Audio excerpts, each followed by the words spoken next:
नमस्कार, city post के इस खास पेशकश में आपका स्वागत है। मैं हूं श्रीकांत प्रत्युष और मेरे साथ हैं कांग्रेस पार्टी के राज्यसभा सांसद, बिहार के सबसे बड़े कद्दावर नेता अखिलेश प्रसाद सिंह जी।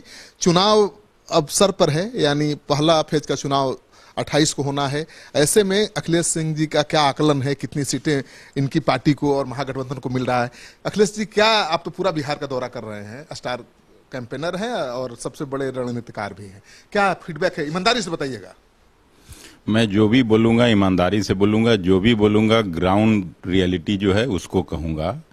और श्रीकांत जी ये समझ लीजिए कि मैं 2 दर्जन से ज़्यादा विधानसभा में, ज़्यादातर जगहों में तो हेलीकॉप्टर से, बाकी 4-5 जगह गाड़ी से भी मैं गया हूँ। और निश्चित रूप से नीतीश कुमार के विदाई की तैयारी लोगों ने कर ली है। बदलाव का बयार बह रहा है। 2/3 से कम से मेजोरिटी से सरकार नहीं बनेगी महागठबंधन की, मैं ये साफ तौर पर आपको कह सकता हूं। लेकिन ये नीतीश कुमार 15 साल से सत्ता में है, एंटी इनकम्बेंसी फैक्टर है, उस वजह से आपकी सरकार बन रही है कि और कोई कारण? देखिए, नीतीश कुमार से बिहार के लोगों को अपेक्षा थी कि शायद पब्लिक सेक्टर इन्वेस्टमेंट आएगा, इंडस्ट्री लगेगा, चीनी मिलें जो बंद है वो खुलेंगी, लोगों को रोजगार मिलेगा, किसानों को न्यूनतम समर्थन मूल्य पर धान गेहूं की बिक्री हो पाएगी। इसमें से कुछ नहीं हुआ। कोई इंस्टीट्यूशन नया नहीं आया, कोई नया अस्पताल नहीं आया, कोई नया यूनिवर्सिटी नहीं आया। तो हर फ्रंट पर नीतीश कुमार बुरी तरह से फेल हुए हैं और लोग अपने को छला हुआ, ठगा हुआ महसूस कर रहे हैं। लेकिन अखिलेश, एक बात तो मानेंगे कि एंटी इनकम्बेंसी फैक्टर चाहे जो भी हो, नीतीश कुमार के खिलाफ काम कर रहा हो, लेकिन बीजेपी के खिलाफ कोई ऐसा फैक्टर काम नहीं कर रहा है। बीजेपी के नेतृत्व में ये चुनाव नहीं हो रहा है, ये समझने की जरूरत है। ये चुनाव बीजेपी भी अपने को पीछे करके नीतीश कुमार के चेहरे पर लोग लड़ रहे हैं। इस वजह से बीजेपी को भी भारी नुकसान हो रहा है। तो किसको ज्यादा सीट आएगी आप दे रहे हैं? बीजेपी जेडीयू में किसको ज्यादा सीट? नहीं, अब ये कहना तो मुश्किल है, लेकिन स्वाभाविक तौर पर जब नीतीश जी से लोगों को एकदम केवल आक्रोश नहीं, मैं बोलूँगा घृणा के स्तर तक चला गया है मामला, तो नीतीश कुमार की सीटें कम आएंगी बीजेपी की अपेक्षा। बट ये दोनों मिलके भी 100 तक भी नहीं पहुंच पाएंगे, ये मैं आपको कह सकता हूँ। बीजेपी की ज्यादा सीट आएगी तो क्या नीतीश कुमार को मुख्यमंत्री एक्सेप्ट करेगी बीजेपी? जब मैं बोल रहा हूं कि जब 100 तक भी नहीं, दोनों मिलके भी नहीं पहुंच पाएंगे, तो सरकार बनाने की बात कहां आती है? ये तो कल्पना से परे है। लेकिन आप बताइए, एलजेपी से कितना नुकसान हो रहा है एनडीए को और महागठबंधन को कितना फायदा हो रहा है? नीतीश कुमार अपना ही इतना बड़ा नुकसान कर चुके हैं कि बाकी जो रहा सहा काम था वो ऑब्वियसली लोक जनशक्ति पार्टी भी जब अलग हो गई तो उसकी भी ताकत थी, वो ताकत साथ में थी, तो ऑब्वियसली कुछ सीटें बढ़ जाती। एलजेपी के सीट पर ज्यादातर अपर कास्ट के लोग हैं या फिर बीजेपी समर्थक लोग हैं, बीजेपी के नेता लड़ रहे हैं।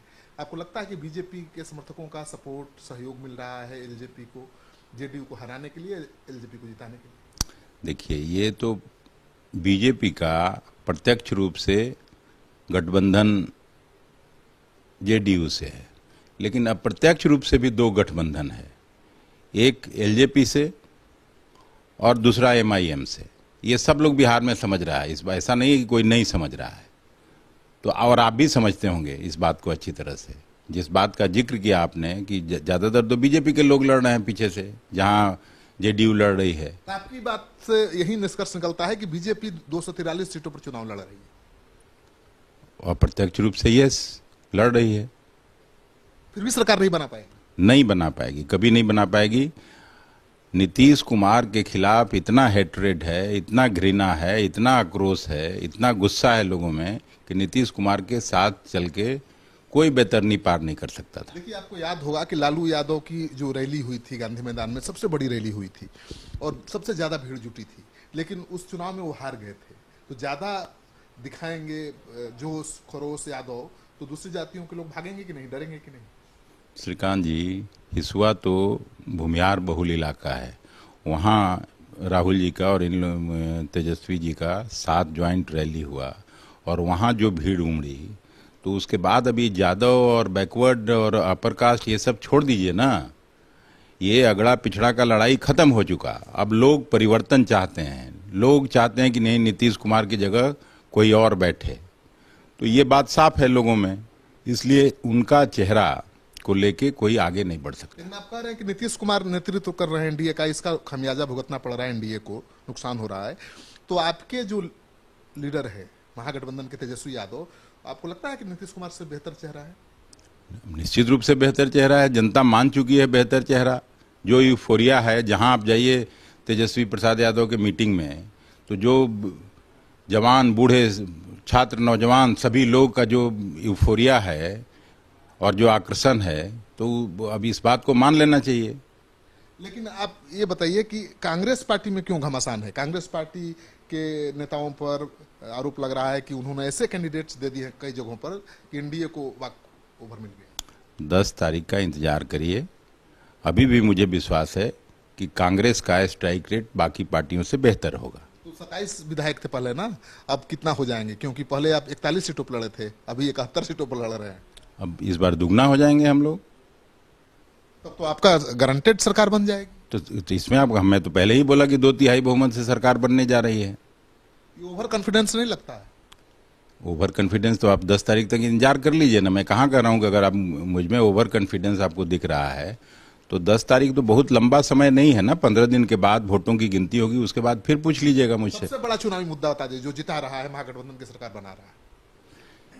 जो नौजवानों में बेरोजगारी है, जो मजदूरों का पलायन हो रहा है, किसानों को उचित दाम नहीं मिल रहा है, छात्रों को का जो पलायन है, दूसरे राज्यों में जाके पढ़ना पड़ रहा है, न पढ़ाई है न दवाई है, सब सारा तो हम लोग देख चुके हैं। खास करके और इस बार बाढ़ में जितना पुल पुलिया और बांध टूटा है, आज़ादी के बाद किसी सरकार में इतना पुल पुलिया और बांध नहीं टूटा। और यही बिहार था कि दूसरी तीसरी पंचवर्षीय योजना तक बाढ़ नियंत्रण में अव्वल माना जाता था और यहाँ के इंजीनियर्स को बाहर बुला के इन लोगों से प्रशिक्षण दिलवाया जाता था दूसरे राज्यों में, और वही बिहार सबसे फिसड्डी साबित हुआ। रोजगार को सबसे बड़ा मुद्दा बना रही है कांग्रेस, महागठबंधन भी बना रहा है, लेकिन अब बीजेपी ने भी तो दांव खेल दिया है। आपने 10 लाख नौकरी देने का वादा किया, बीजेपी ने कर दिया है 19 लाख लोगों को नौकरी देने का वादा। बीजेपी पे भरोसा नहीं रह गया। इन लोगों ने पहले भी कहा था 2 करोड़ लोगों को रोजगार देने का, पहले भी कहा था कि 15 लाख रुपए हर लोगों के अकाउंट में चला जाएगा। तो बीजेपी पहले ही अपने को झूठा साबित कर चुकी है जनता के बीच, इसलिए अब संभव नहीं है कि उनकी बात पर कोई भरोसा करे। आपका चुनावी मुद्दा क्लिक कर गया है, रोजगार बेरोजगारी। निश्चित रूप से इस बार महागठबंधन का जो एजेंडा है वही जनता का एजेंडा बन गया है। तो आपने सुन लिया, अखिलेश प्रसाद सिंह का कहना है कि इनका जो चुनावी मुद्दा था रोजगार, सबसे बड़ा बिहार का मुद्दा बन गया है और इसी मुद्दे के सहारे महागठबंधन की सरकार बिहार में बनने जा रही है। अगर आप जानना चाहते हैं चुनाव के नतीजा आने से पहले कि बिहार में किसकी सरकार बन रही है, तो सिटी पोस्ट का चुनावी सर्वे जरूर देखिए। मैंने कई विधानसभा क्षेत्रों का रैंडम सर्वे किया है, उसको देखने के बाद आज ही आप रिजल्ट जान जाएंगे। आपका सहयोग समर्थन लगातार मिल रहा है, इसे बनाए रखिएगा। पिछले 1.5 साल में 8 लाख लोगों ने हमारे चैनल को सब्सक्राइब किया है, 17 करोड़ लोगों ने देखा है। आप भी देखिए, चुनाव की हर खबर आपको मिलेगी।